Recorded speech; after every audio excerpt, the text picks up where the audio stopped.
Welcome to Belonging Reimagined. I'm your host, Dr. Mona. As a mental health therapist, professor, and researcher, I guide folks in owning their belonging journey and exploring barriers to belonging. In this podcast, I explore real stories with phenomenal guests about how to experience both interconnection and interdependence. And my hope for you is that you learn ways to experience more connection in the world around you and the world within yourself.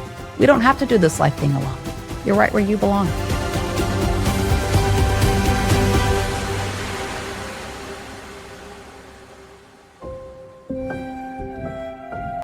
I'm excited to have my new friend, Ian, on the show today, who is going to be talking about a topic that really we're hearing a little bit more about in mainstream, I should say, society, but I don't think a lot of folks understand or know a lot about.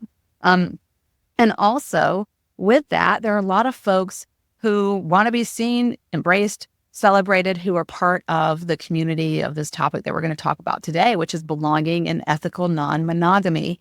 And we're going to break down what the difference between ethical non-monogamy, or E&M, as you might hear us say, and polyamory, and some of those kind of umbrella terms, what they mean and what it's about, and help us really understand more about the world of being an ethical non-monogamous person, what that looks like, what that feels like, why someone might choose to have this as part of either their identity or relationship structure. And with the hopes that we're going to all really kind of understand more about one another, and belong back to one another, which is really what we're here to do in this world. My hope is, at least. Okay, so with that, Ian, thank you for being here today. Really am excited to have you on the show. Thanks. Yeah, really excited to be here. Well, we met just a few months ago, actually, because one of my best friends said, "Hey, I met this great guy, and we have some similar values, and you two had started dating." And she says that my partner and I are what she calls the gauntlet, which means that anybody that she's thinking about becoming, more serious with in terms of relationships, romantic partnerships, she likes for us to meet, because sometimes her radar can be a little off, admittedly, she says. And so we met, we're like, "Hey, your radar is on point. This guy is amazing," And when we met for the first time, it was actually with you, with our friend who was a newer partner for you at the time, and actually a more longer term partner of yours. And then my partner was with us. And so it was interesting. It's kind of fun for us to meet, our friend's new partner, first of all, who was super cool. And then meet your other partner, who was fantastic. And, some people might think, "Oh, that's got to be awkward," but no, it wasn't at all, in fact. And we just absolutely just adored you right away. It's so obvious immediately upon meeting you, how kind you are, how warm you are, and how sincere your energy is just in general. I mean, just even from a hello, I kind of felt like, oh, it just like melts. This guy's just so warm and kind. And, we need more of that in the world. We really do, especially these days. And for that, I genuinely thank you for bringing that kind of energy, because I know that particular day had been kind of a long, tough one for me. And to sit across from someone who I didn't even know, but who was just so warm and kind and welcoming and just sweet, honestly, was a breath of fresh air for me. Truly, I really mean that. And it was a hot summer day, so that's saying a lot. So here in North Carolina. So yeah. So thanks for being here. Thank you so much. Yeah. Yeah. Yeah, it was a wonderful meeting, and I felt like the conversation was easy and everybody was really fantastic. And yeah, it was really wonderful. So. Yeah. Well, okay. So you're a game designer. I am. You're single dad. Mm-hmm. And my understanding is you've been ethically non-monogamous for about 7 years, yes? Yep. Okay. Grew up in a military family?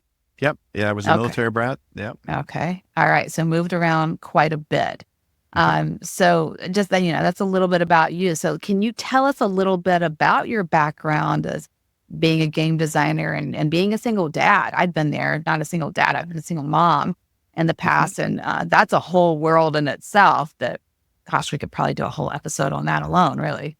Yeah.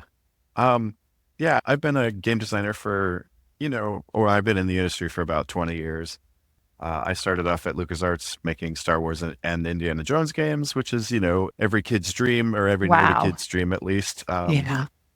And, I did the old school traditional route of starting off in game testing. And, anytime they asked for feedback, I was always fairly prolific in providing feedback. And at some point, one of the designers must have liked something I said, and he offered me the chance to, try my hand at being a junior designer. And so I definitely said, yes, please, and doubled my salary overnight. And, Wow.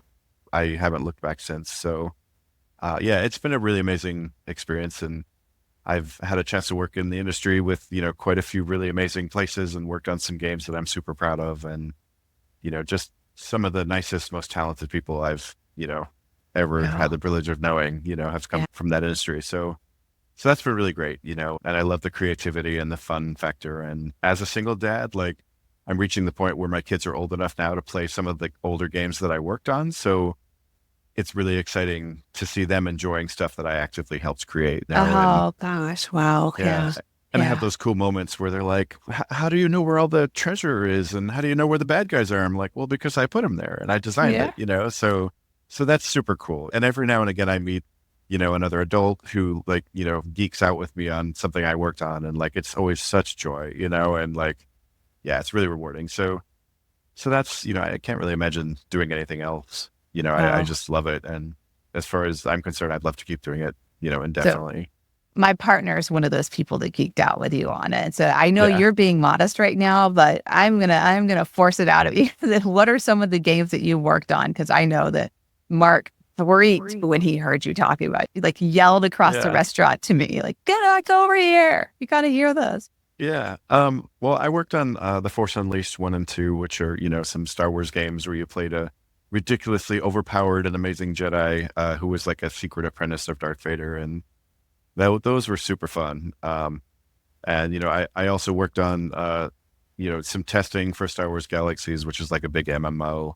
I Yeah. worked on an Indiana Jones game that sadly never came out, but was pretty amazing. And, in the time since then, I've worked on Tom Clancy's The Division, Division 1 and 2, which were, pretty huge online games with, Wow. lots and lots of people playing it.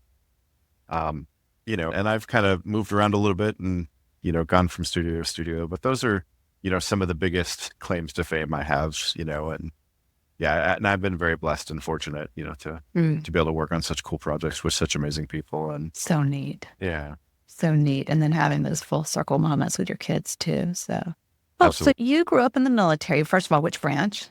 Coast Guard. Okay, Yeah. so Coast Guard. Yeah. And, in talking with you, you've shared that, you were one of those kind of typical in terms of, like you said, military brat moving around quite a bit. Um, I'm wondering, my partner has also been in the military family, his father being in the Marine Corps. And we've talked at length, he and I have, about how that's impacted his ability to create connections with folks and friendships with folks and Mhm. having, lack of stability really in terms of like longer term friendships. And also that sense of like lack of belongingness for him Mhm. with not growing up on a military base where, everyone's new, but going to public schools where, most kids are from that particular area and have been for a while. So Mhm. for you, I'm curious though, how that's impacted your sense of belonging and ability to create connections with folks over time. Growing up as a military brat, it was definitely a mixed bag, like looking back on it, like I'm really appreciative and I've lived in some amazing places and, had such cool experiences and, just the sheer amount of travel that I've been able to do, I feel like is such a blessing. And, Mhm. like not a lot of people have the ability to travel, especially not in their formative, childhood and, Yeah.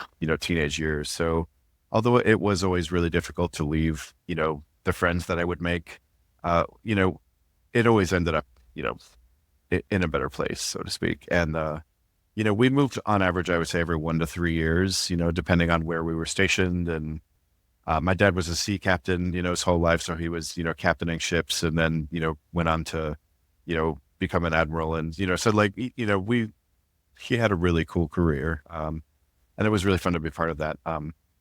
But, like having to be adaptable and move to a new place, it's something that I had to get used to pretty quickly. And, so I feel like, my family was sort of my rock, my immediate Mhm. family, so like I have a younger brother and my mom and dad, who are still married and, like they were sort of the core, where I felt home and belonging, and like the house might change and the location might change, but like the four of us were thick as thieves, and Mhm. so, no matter what happened, friends coming and going and us moving, like they were always really close. And I'm still really close with all of them, and Mhm. we try to get together as much as we can. And, we all live in different states, but, we try to get together at least once or twice a year if we can. And, Yeah. so that sense of belonging, I think it really helped reinforce how important family is for me. Um, and even though, there are things that we may disagree on, like we still really love each other and like we are best friends and that's something I've really tried to impart with my boys, is Yeah. like you guys are brothers, you'll always be brothers, like don't let ridiculous stuff come between you, like get along, don't fight, like you are each other's best friend and no matter what happens in life, like you will always have each other, so try to foster that and cultivate that, and my their co-parent, my ex, we've really tried hard to foster that within them, and get them Mhm. to have a sense of belonging with each other and with us. And so far, it seems to be, fingers crossed, it seems to be working out pretty well. Yeah.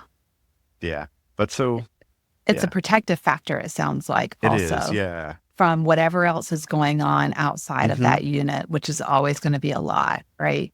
Yeah. Especially when you're moving, those things that are going on are forever changing. And that's Exactly. true anyway, even if you're not moving, but especially that becomes heightened with so much, like we're saying, movement Hmm. and change of environments, change of people around you.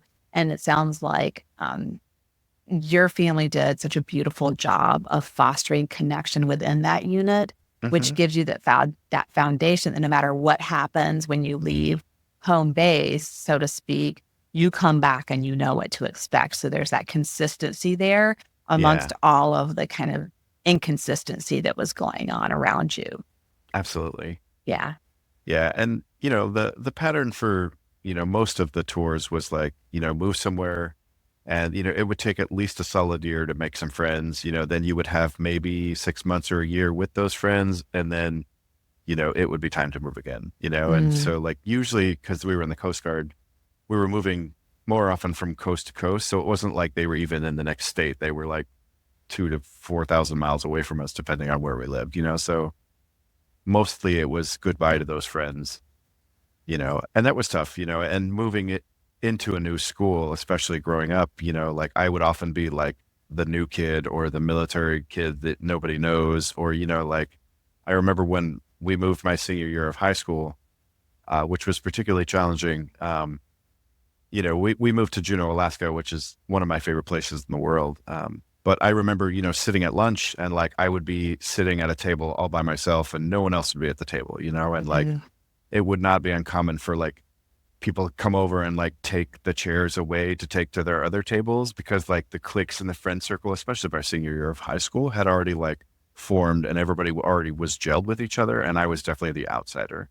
Right. mhm, And so, that was tough. And fortunately, my mom realized I was having a hard time with that, and she brought me home for lunch quite a lot or would take me out for lunch, and like, so, again, that sense of family and that sense of belonging and, was really important. And, anytime there was somebody that welcomed the newcomer or, like I tended to be friends with almost everybody, but I tried to sort of seek out maybe the outcasts or the people that didn't have a lot of people to hang out with and try to like mhm, hang out with them because that sense of like not being alone was so important to me mhm. that, anytime somebody reached out to me and included me in something, it was really meaningful for me. And so that's something I try to, bring into my adult life, and I host a lot of parties. I'm in a single parents group and I do a lot of parties and events. And I have always loved bringing people together and introducing people and, helping not only build that community for myself, but also help other people build that community, and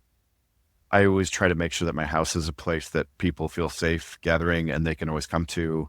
And that was, something that I kind of learned from my parents. They were always very welcoming of all of my friends. They would always have people over. Like, if they wanted, like, it was a safe space, and that's something that I try to, pay back, and give to the community, if you will, because it's been so instrumental Right. for me. And yeah, that sense of belonging and being invited into something and welcomed into Yeah. something, because yeah, it's not an easy thing. Like, if you see a bunch of people talking, like, and you're not part of that group, it's not an easy thing. Like, it's probably one of the most terrifying things I can think of is to like walk up to a random bunch of people and start talking with them, because then they turn around and they're like, who are you? Why are you here? So like Yeah. any chance I get to include people or if somebody includes me, it always hits home for me. So anyway, yeah, that's kind of how the It military, I think, it affected me. and it sounds like it really has cultivated a deep sense of empathy and allyship Hmm. and even advocacy. And I mean, let's go with community organizer also, because I've Right. heard Yeah. about your parties and they're epic. Like I was just mentioning earlier, I saw some pictures online that you had recently of like the party prep, and I was like, ah, Hmm. I should have Yeah. shown up there. There'll be more parties, Mona. But like a You good can time. definitely come. I'm inviting myself to the next one. Absolutely. Yeah, no, it looked great. And that goes back to what I was saying about you in the beginning. I don't think it's just in community. I think it's in that interpersonal connection as well that you're able to cultivate that sense of safety right away. Hmm. And we know that belonging and safety really go hand in hand. Because in order to feel human connection, we have to feel safe. But there's a symbiosis there too, that when we Yeah. feel human connection, it can cultivate safety for us. Hmm. And they kind of go back and forth with one another, and they're kind of best friends, I would say. Yeah. That sidekicks, I would say. They Hmm. travel along and Yeah. around together. Yeah. So from that, as we're talking about relationships, at some point there's dating, right? Hmm. Yeah. And so I'm really curious to hear about, first of all, what dating was like for you when you were younger. I don't know if you were dating in high school. I know a lot of military kids say no, they just couldn't. And yeah, so you're shaking your head. No, that wasn't a thing. Yeah. So how did dating even start out for you? Because for folks who aren't really able to dabble much with dating when they're in their, maybe teenage, high school years, for various reasons, either because of circumstances surrounding moving quite a bit, or maybe Hmm. cultural reasons. Like I just wasn't allowed to date, when I was being Egyptian. And Hmm. that's pretty common. But for whatever reasons, it can make, I know for a lot of folks, dating an interesting kind of journey as they go Yeah. into adulthood. And this is all very new for them. Hmm. So curious to hear that, what that was like for you.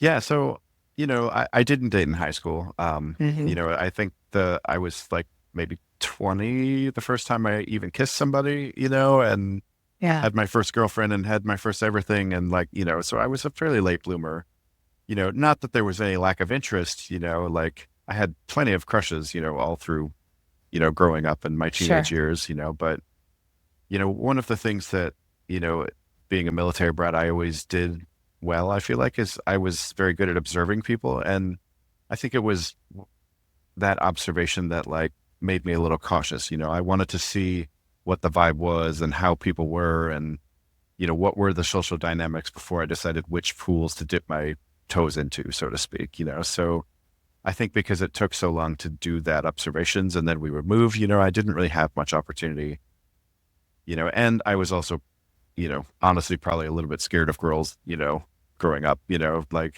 just in ways that a lot of teenage boys are scared of, teenage girls. But Does yeah, that stop, by the way? I don't know if that's yes and no. Like I'm a lot more familiar with women and, some of the ways that y'all operate, but like, still it yeah. can be a little scary walking up to, somebody that you think is really interesting. Okay.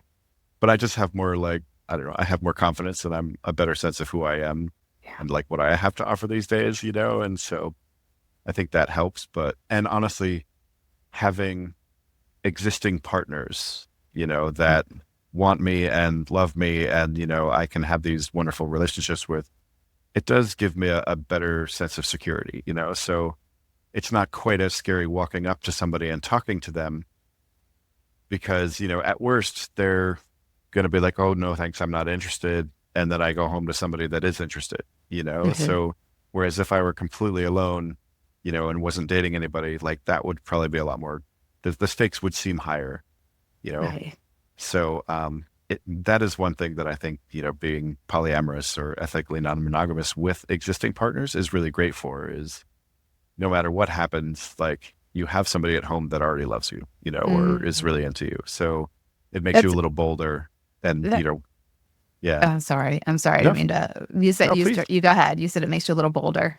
It makes you a little more, yeah, a little bolder, and you have active, like reassurance and active evidence that, like you are a wantable, desirable person, and I think Mm. even the most confident people eventually have those self-doubts. And, Yeah. anyway, it's just nice having somebody. It reminds me of what you're saying though about your family Hmm. and having that home base that no matter Yeah. what's going on in the outside world, you have that confidence and clarity about who you are because that's been reflected back to you at home, and that who you are is embraced, which is a core aspect of belonging, is that embrace of that unconditional acceptance, that unconditional love, just Hmm. exactly as you are. And so that's what this sounds like to me too. Like I always have a home base that I Yeah. know I can count on, that's secure, that's Hmm. intact, that's loving, that's warmed, that's embracing and kind and deeply accepting of who I am as a person. Hmm. Yeah. And I think that's so important, and especially with kids and I mean, honestly, with everybody, but, Mhm. like having that home base, I took a parenting course at one point with a good friend of mine who was offering it. And, he was mentioning that there's I don't know if you call it a theory or whatever, but, that, kids sort of have a metaphorical cup, and like when their cup is full, they have the strength to go out into the world and like explore and play and meet people and do stuff. And then when their cup gets empty, they run back home and, you hug them and you give them all the love and their cup fills back up and that gives them the energy Yeah. and the strength to venture out again, And so, Oh, wow. that's something that really resonated with me from that teaching, and Yeah. I think it definitely holds true, in dating and relationships and not just with children, but, with adults as well. Like if you Sure. have that security, you know, you can be a little more creative and a little more, bold, if you will, to go out and Sure. try stuff. So when Um, we circle back then, mhm. so you start dabbling with dating, Yeah. you're scared of these young women, right? Mhm. And so then take us from there. What happens in terms of, kind of leading up to, I think I'm a type of person that would thrive more in an ethically non-monogamous relationship Yeah. So, or structure, I should say, not yeah. relationship, but in relationships and E&M Mhm. relationships. Yeah. Absolutely. So when I was in college, I made a couple of really great women friends, and that was the first time I ever really had a chance to like hang out with girls or women, on a close basis, and actually talk to them and discover that I have a lot in common with them, and that like although physically we're a little different, like we're not all that different, in terms of a lot of our core values and things. We're all humans and we want similar things, and you know I think those deep friendships that I made with those wonderful, women in college really helped make them seem less scary to me, and they made them people instead of these, terrifying, amazing things that, are over there that I'm not, supposed to interact with, like that Mhm. they really personified them for me, which I am really grateful for all of them, for all of those wonderful conversations and, hanging out and the, sort of the connections that I felt with them. And I eventually, found my first girlfriend in college and, you know, we dated seriously for, a couple of years and we were engaged and then we were not engaged and, like just life happened, and I dated here and there. And, um, yeah, I remember, going back to the ethically non-monogamous thing, there was a show that I watched. I forget exactly what it was called, but in what it resonated with me when I was a teenager. And this particular episode, it was like a sitcom, so whatever. But like this particular episode, I remember that there was a married couple, a man and a woman, and I think they were like in their 30s or 40s. And the woman was like terminally ill or something like that, and she was like bedridden. And the husband like dutifully went over every single day, and loved on her and took care of her. And in the show, the woman basically hired like an escort for the husband because she's like, I am not physically able to reciprocate. I'm not able to meet any of these physical touch needs that you might have because I'm bedridden, but I want you to be happy, And so that was sort of the focus of this episode, was people reacting to this and her, kind of hiring that escort, and like they explained everything to the escort and, what was happening. And it wasn't just like a wham bam sexy time thing, like the escort was, loving and, they were cuddling. And there were even some scenes where like the wife was there, and she was like, I want to see your happiness and I want to know that you're happy. And, I recognize these are needs that you have that I'm not able to fulfill, but I still want you to be happy and I still want you to have everything that you can possibly have. And I just remember thinking like, that was the first any, kind of spark in my brain of like, what a loving, generous thing this is to do, to completely like take yourself out of the equation and be like, I love this person so much that I just want them to be happy. Mm-hmm. And if they can find happiness, even if it's not with me, then of course I want them to be happy, And like, to me, that was a really powerful moment that just kind of stuck with me, and I kind of circle back to that, with my, in the polyamory and the ethical non-monogamy, because that is a big tenet of how I practice it, at least. Is like the people that I love and the partners that I have, like I want them to experience every joy they can experience in life, and like, I think it's kind of presumptive to assume that I have to be the source of those things, and it's not realistic, and if my partner can find joy in something else, if I'm not there, like I want them to have every joy they can have, and them experiencing joy with someone else, like doesn't take away from the joy we have together, like I have never found that to be the case. Yeah. And so I think that for me, really spoke to something, and that's something that I still firmly believe. And Yeah. and I kind of equate it to like a friendship, like if you have a best friend, right? And your best friend starts dating a new guy or a new girl, and like they're head over heels, and they're gushing about this person, and they're telling you how amazing they are and how they're meeting all of their touch needs and their emotional needs, and like it's amazing, right? Like, Yeah. you don't often think like, well, I'm your friend, I should be meeting those needs. How come I'm not meeting that? Like you're usually just really happy for them. You don't have that sense of ownership or that sense of like, I should be the one meeting all of these needs, and Yeah. I think that is sort of the mental leap. If you can take the monogamy sense out of it and sort of get rid of that notion that I have to be the one providing all the happiness for my partner or partners, that is the mental leap. I feel like that lets at least me be polyamorous, and Right. so. What I I love don't, about what you're saying, Ian, is that we really live in, let me back up. What I really love about what you're saying, Ian, is that there is this idea that people will get jealous. Okay. And we're not saying that people don't. Okay. But that jealousy or envy is such a factor in why people have to be monogamous, or why they wouldn't be able to be non-monogamous, we should say. Yeah. And what you're talking about is, when you're talking about someone being able to have all different kinds of joy and having those experiences, different parts of themselves kind of being activated with different partners, just like, my friend Maria is very different and brings out a different side of me than my new friend Ian when we talk and hang out, or than my partner Mark. There's different parts of me that get activated, when we think about that person that we just laugh so hard with every time, inevitably, no matter how terrible of a day it is, you get around this person, they just bring that joy and laughter out of you in that way. And this other person is like your foodie friend that just really understands what, good food is like. And we could go on because life has infinite amount of experiences. What we're talking about here is a mindset of abundance, where jealousy really comes from this mindset that there's not enough to go around. And it's really rooted in a scarcity mindset. And I love what you're describing, the way you're describing it, because it lets us know that there's enough to go around. There's enough, not just joy and experiences to go around, but there's enough love to go around. And we don't say, oh, I have too many best friends. No, Right. said no one ever.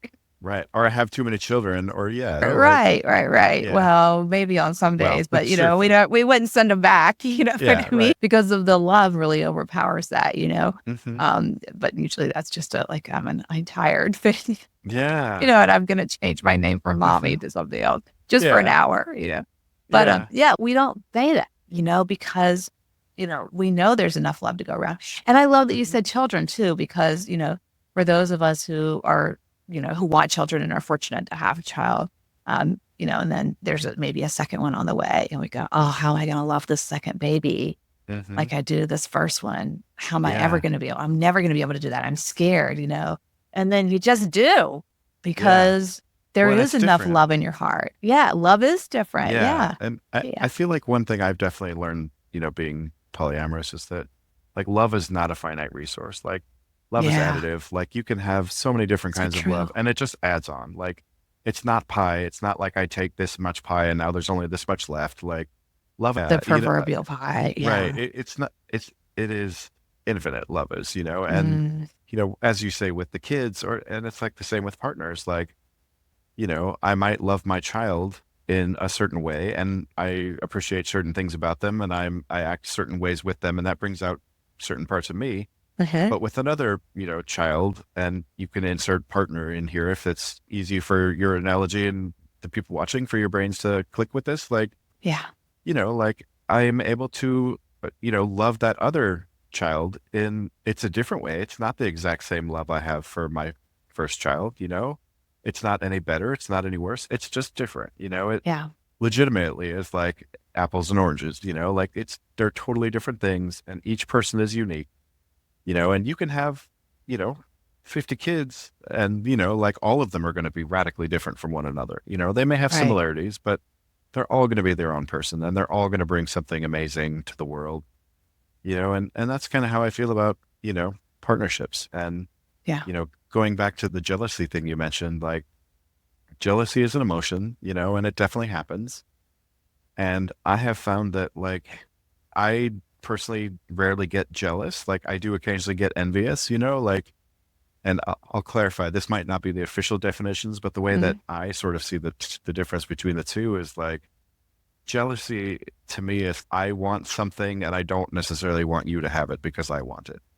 It's like Mhm. we have to pick one. And to me, envy is like I see you having this thing and I also want it, but I'm not saying I want to take it away from you. So Mhm.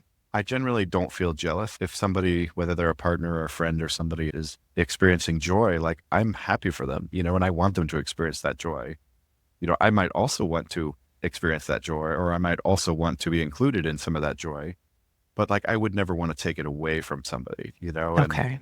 that to me, and again, I'm probably wildly off on the actual definitions of these things, but I feel like jealousy is sort of a possessive thing. It's I Yeah. need to have it and own it, and envy is more just like, I want this thing, regardless of who else is having it. Right. Right. That's actually, I'm glad you named that because that's how I see it too. And I don't Mhm. know. I don't have the official definitions either, but that's how envy is different, right? The jealousy is this kind of like mine, give me that thing that's yours. Right, And I want it to be mine, which means that it would inherently be taken away from you in some right. way. Yeah. Yeah. And I find that like, jealousy, it's just an emotion and like it can be dealt with, and like I've heard a lot of people, dismiss ethical non-monogamy out of hand and just be like, oh, I could never do that. I'm too jealous, and Mhm. my first response is always like, well, the jealousy is something you could work on. Like, that's not a reason to not do something, it's, Right. you Right. know, Yeah. That's you know, like, and, that's and interesting. yeah. And, like I find that like jealousy goes away really quickly with reassurance. So Mhm. if you have a partner, like let's say I have a partner that's out with a new person, right? Like I might be at home on my own and the two of them might be out and I might start feeling those twangs of jealousy and be like, oh, but when they come home and if I need some reassurance, if I ask for it, and they give me that reassurance and I see that like we're both still great and them having fun and enjoying each other's company, does not take away from what the two of us have, like Hmm. that jealousy goes away, and jealousy at that point, for me, it kind of turns into another word called compersion, which you may or may not know. It's kind of a ethical non-monogamous term, but compersion to me is kind of like the opposite of jealousy. It's like taking joy in seeing your partner find joy with somebody else, Yeah. and it's just like, the example I mentioned earlier, if you had a best friend that was finding joy with a new partner, like you would feel, basically you're almost already feeling compersion. It's just you're not with that person. Like Yeah. you're feeling great for them receiving joy with somebody else.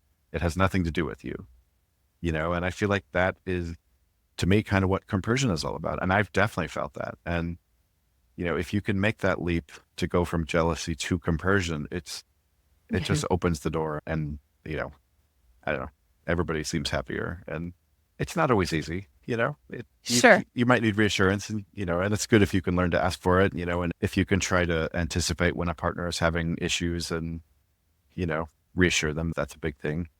The partner I've been with for the longest, she and I sort of have a standing, request of each other that, the first time we like get intimate with somebody else, like as soon as we can, we try to see each other, so that we can reconnect with each other and make sure that both of us are still good and nothing has changed and we're both still great, and Oh, yeah. for us, that's been really helpful. That's been that reassurance, and it feels threatening and you don't know, what kind of joys they're experiencing and what if those joys are better than the joys I can offer them. But like, it's never better. It's always just different. It's that different kind of love and different kind of experience. And anyway, that has worked really well for us, Yeah. is getting together as soon as possible after one of us has been, intimate with somebody for the first time, and reassuring each other and seeing that we're both still good and it doesn't affect us, we can do wonders.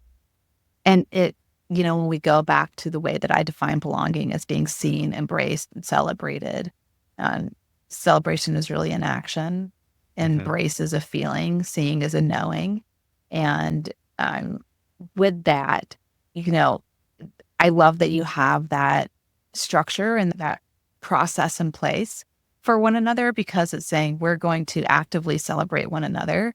We're going to actively uh, make sure that we are seeing each other physically, but also looking at each other and giving that sensation of like, hey, we're still good. Like you said, I still know you. I'm still the same. You're Hmm. still the same. We're still the same in terms of the love that we have for one another.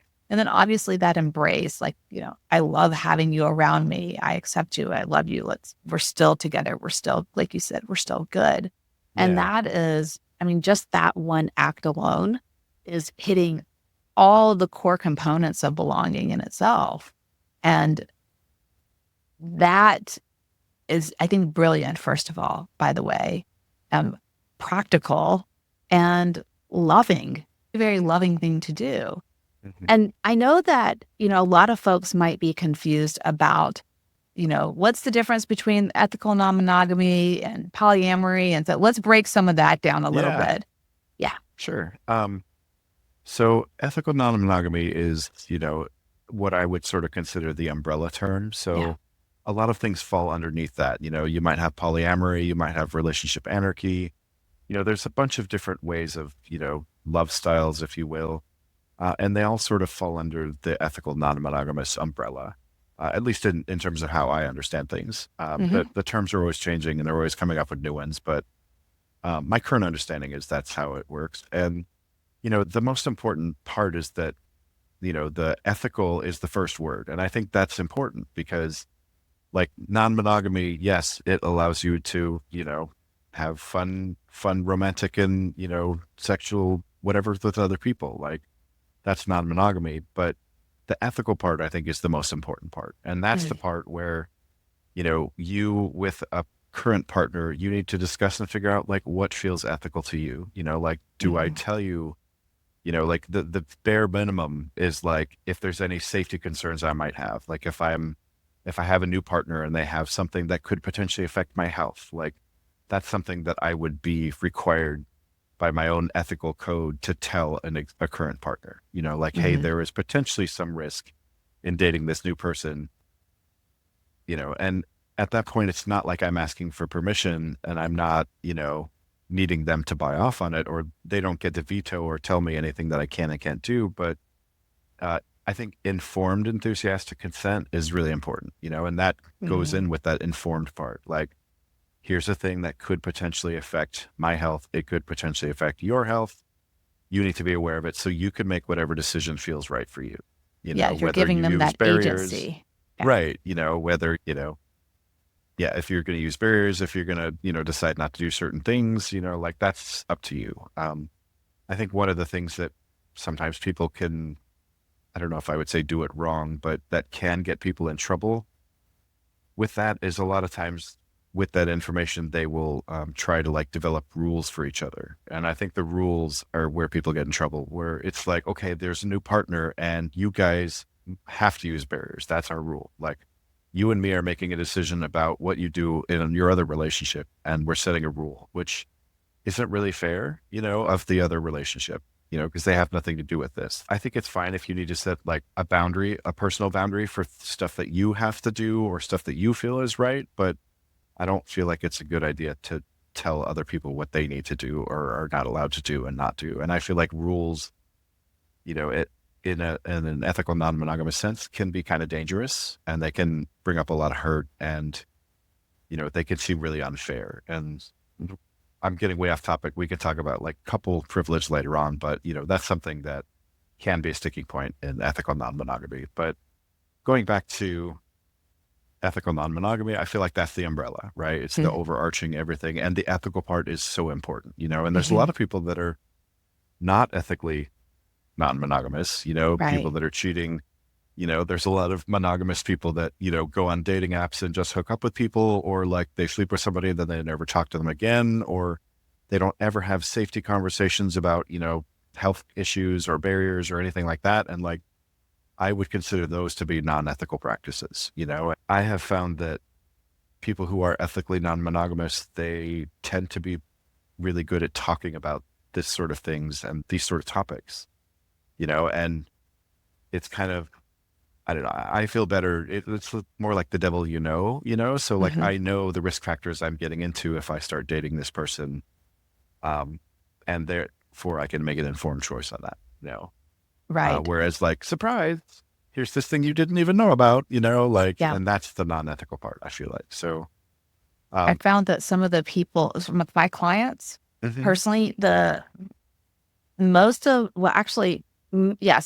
the clients that I've had who identify, particularly as polyamorous, have been some of the best communicators I have ever seen in my life, not just clinically, but in my personal life as well. Because that is such a core component. Great communication is such a core component of being in an ethical, non-monogamous relationship with someone or with partners. Yeah, you have to have that. Because I've had people who are like, I'm in an open relationship with my girlfriend and I cheated on her. And on the paper, it could be like, what are you talking about? But that's because of that, to your point of the non-ethical component.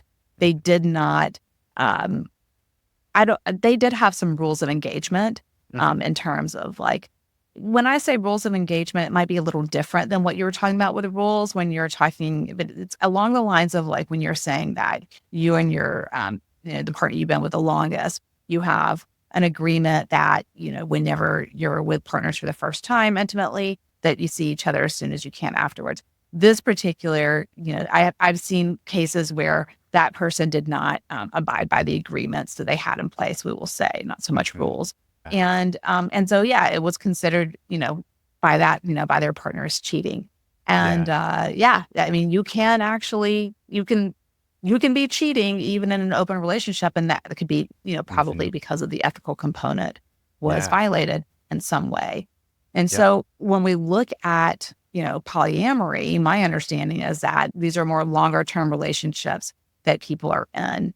These aren't just necessarily like, oh, I'm having, sexual encounters with other people, but I'm actually in multiple like relationships with other people. And that seems to be, is that more along the lines of the relationship structures that you're in? If you're comfortable sharing, Ian. Absolutely. Yeah. I think that's pretty accurate, so to me, like polyamory, like if you break it down, it just means multiple loves, you know, and honestly, that's it. Everything else that people tell you are rules or ways you have to act in polyamory is really open to interpretation. Like Right. the whole point of it is if you feel like in your heart you can love multiple people at the same time romantically, you might be polyamorous. Like that's it. Right. Like everything else you figure out with each Yeah. individual partner, you know, and you know, you can definitely cheat in polyamorous or ethically non-monogamous. Well, I guess it wouldn't be ethically non-monogamous at that point, but like the example you gave of open relationship, right? Like you can Mhm. have a standing agreement with somebody and an open relationship.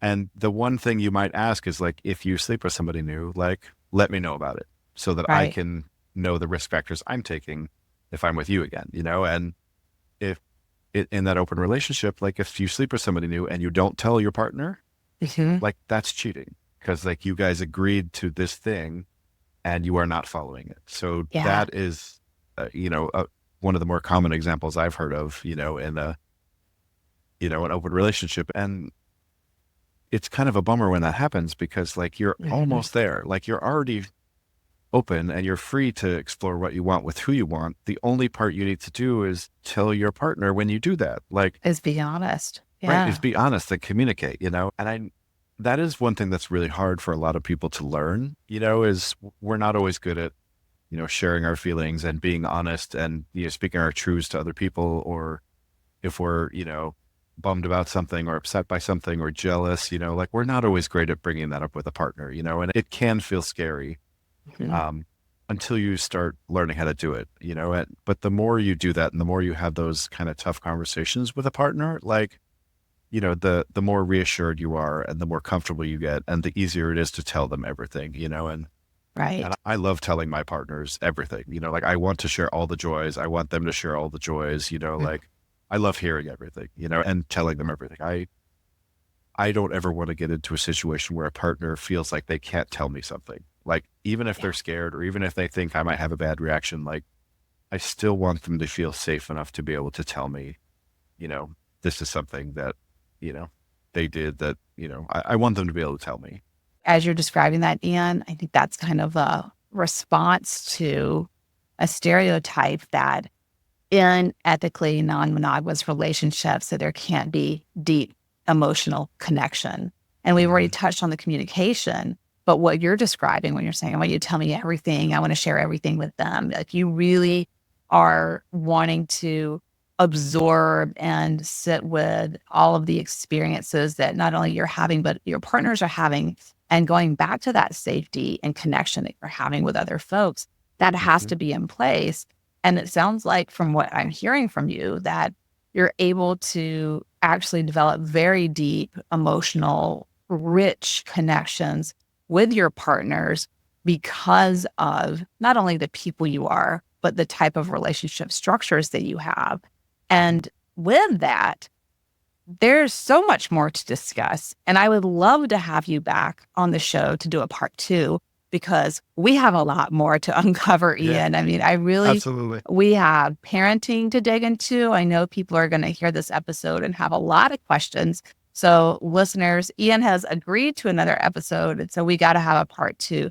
We really want to talk more about um, so many other things that come up in not only in ethically non-monogamous relationships, but how that compares to really what we're seeing in monogamous relationships, and this kind of emphasis that we have on monogamy and relationships and why that is. And again, you know, what parenting looks like, what it looks like co-parenting with, you know, a partner, you know, another parent, obviously, for your kids, and so many more things. And let's break down some of the stigma and create deeper understanding. So, Ian, we back for another round next Yep, week. I'm absolutely. Thank you so excited. much. Thank you so much for being here. I'm excited to continue Absolutely. this conversation. Thank you so much for joining us for today's episode. All of the show notes and links can be found on my website at drmonanour.com. That's drmonanour.com. Throughout most episodes, you'll hear me referring to the belonging model that I developed, which is represented by a belonging life map that helps you explore areas in your life where you feel more connection and areas where you might feel more isolation. And you can get a free copy of your own Belonging Life Map on my website. Again, that's drmonanoor.com. If you like the Belonging Reimagined podcast, please subscribe and consider leaving us a review. That can help more folks find us and keep more episodes coming. Until next time, I'm Dr. Mona. You're right where you belong.